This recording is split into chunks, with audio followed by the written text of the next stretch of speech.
तो बच्चों आज की इस वीडियो में हम लोग इक्वेशन ऑफ मोशन के बारे में बात करने वाले हैं, लेकिन यहाँ पे हम लोग ग्राफिकल मेथड की ना बात करके कैलकुलस मेथड का बात करने वाले हैं। ठीक है, यानी हम लोग आज की इस वीडियो में देखेंगे कि किस तरीके से कैलकुलस मेथड के हेल्प से हम लोग जो इक्वेशन ऑफ मोशन को फाइंड कर सकते हैं। ठीक है, तो मेनली आज की इस वीडियो में हम लोग सेकेंड इक्वेशन ऑफ मोशन देखेंगे और सेकेंड इक्वेशन ऑफ मोशन को हम लोग कैलकुलस मेथड के हेल्प से कैलकुलेट करेंगे। ठीक है, तो चलिए स्टार्ट करते हैं।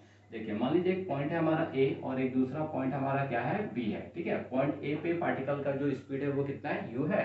और जब वो पॉइंट बी पे पहुंच जाता है, ए से बी, तो यहाँ पे उसका स्पीड कितना हो जाता है, वी हो जाता है। ठीक, और यहाँ पे एक्सेलरेशन जो है वो एक्सेलरेशन को क्या रखा गया है, कांस्टेंट माना गया है। ठीक है, अब देखिए जब पॉइंट ए पे था उस समय उसका जो डिस्प्लेसमेंट है वो जीरो है, और जब वो पॉइंट बी पे पहुंच जाता है तो उसका डिस्प्लेसमेंट कितना हो जाता है, एस हो जाता है। ठीक, यहाँ पे टाइम उसका कितना है, जीरो है, और जब वो बी पे पहुंचा तो टाइम कितना हो गया, टी हो गया। ठीक है, तो हम लोग वेलोसिटी का एक फार्मूला पढ़े हैं कि वेलोसिटी क्या हो जाता है, तो v equal to D X upon D T, है ना।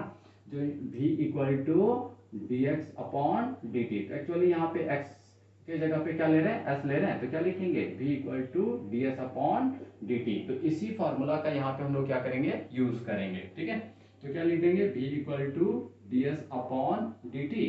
अब क्या करते हैं, क्रॉस मल्टीप्लाई कर देते हैं, तो क्या हो जाएगा, v D T equal to D S, यानी इसको हम लोग लिख सकते हैं ds equal to V D T. Clear. अब देखिए फर्स्ट इक्वेशन ऑफ मोशन जब हम लोग पढ़े तो वहां पे क्या पढ़े, v equal to U plus A T. तो क्या जहां पे v है वहां पे हम लोग u plus A T put कर सकते हैं, तो यस पुट कर सकते हैं, तो पुट कर दीजिए ds equal to U plus A T और ब्रैकेट में फिर इधर क्या हो गया, dt। ठीक है, इसको हम लोग सेपरेट कर सकते हैं, तो कर सकते हैं, तो कैसे लिखेंगे, ds equal to U D T plus क्या हो जाएगा, ए टी डी टी। ठीक है, अब देखिए एक्चुअली यहाँ पे कैलकुलस मेथड यूज कर रहे हैं, तो दोनों तरफ हम लोग इंटीग्रेशन का साइन लगाएंगे। ठीक है, तो इंटीग्रेशन का साइन लगाते हैं, ds और यहाँ पे भी हो जाएगा दोनों में।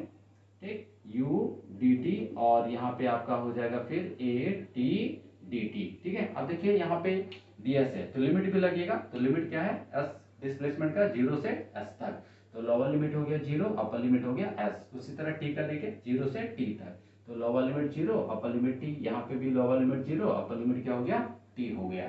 ठीक है, चलिए अब आगे बात करते हैं यहाँ से। तो देखिए अब इसको डिफरेंशिएट करेंगे, तो सॉरी इंटीग्रेट करेंगे, तो ds क्या लिख सकते हैं, s। उसी तरह dt को अगर इंटीग्रेट करेंगे तो क्या लिख सकते हैं, t। ठीक है, तो इसको क्या लिखेंगे, s हो जाएगा ये हमारा, और लिमिट है तो स्क्वायर ब्रैकेट यूज करेंगे, है ना। लोअर लिमिट हमारा कितना है, 0, अपर लिमिट क्या हो गया, s हो गया, इक्वल टू u यहाँ से कॉमन हो जाएगा तो u बाहर आ गया। ठीक है, u बाहर ले आएंगे और यहाँ पे इंटीग्रेशन किस होगा, dt का, तो क्या आ जाएगा आपका t। ठीक है, lower limit 0, upper limit t हो गया। ठीक, प्लस अब देखिए a तो कांस्टेंट है तो यहाँ से ये a बाहर आ जाएगा, है ना। अब t dt, तो इंटीग्रेशन करेंगे t dt का, तो क्या हो जाएगा, टी स्क्वायर, क्योंकि इसका पावर कुछ नहीं तो 1 है, तो जब इंटीग्रेशन से बाहर आता है तो प्लस 1 ऐड हो जाता है, तो टी स्क्वायर, और जितना पावर होता है उतना ही नीचे। ठीक है, यानी टी स्क्वायर अपॉन 2 हो जाएगा, तो यहाँ पे हम लोग लिखेंगे टी स्क्वायर अपॉन 2।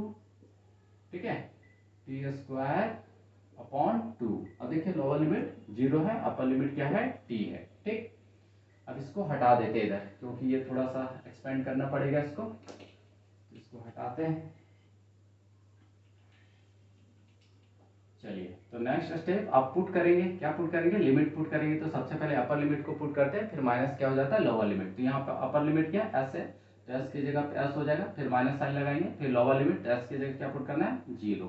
ठीक, इक्वल टू इसी तरह u हो गया, अब अपर लिमिट पुट करेंगे तो क्या हो जाएगा t, फिर माइनस का साइन, लोअर लिमिट, तो t की जगह 0, है ना। चलिए प्लस a, अब देखिए यहाँ पे क्या है, तो पुट करना है t, है ना, अपर लिमिट t है तो t के जगह पे t ही पुट होगा, तो टी स्क्वायर अपॉन 2, माइनस का साइन देंगे, फिर t के जगह पे लोअर लिमिट 0, तो क्या हो जाएगा, 0 का स्क्वायर, तो 0, तो ये पूरा टर्म 0 ही हो जाएगा। ठीक है, अब ब्रैकेट हटा दीजिए, तो यहाँ से आपको s मिल जाएगा, ठीक ना, और इक्वल टू यहाँ से देखिए 0 हो गया तो u का t से मल्टीप्लाई हो जाएगा, तो यू टी प्लस, अब यहाँ पे a और टी स्क्वायर अपॉन 2 हो गया, क्योंकि इसका इससे करेंगे तो 0 ही रहेगा, तो therefore s equal to U T plus half A T square. ठीक है, ये हमारा क्या हो गया, सेकेंड इक्वेशन ऑफ मोशन। ठीक है, तो हम लोगों ने यहाँ पे देखा कि कैसे हम लोग सेकेंड इक्वेशन ऑफ मोशन को जो कैलकुलस मेथड से फाइंड कर सकते हैं, ठीक है।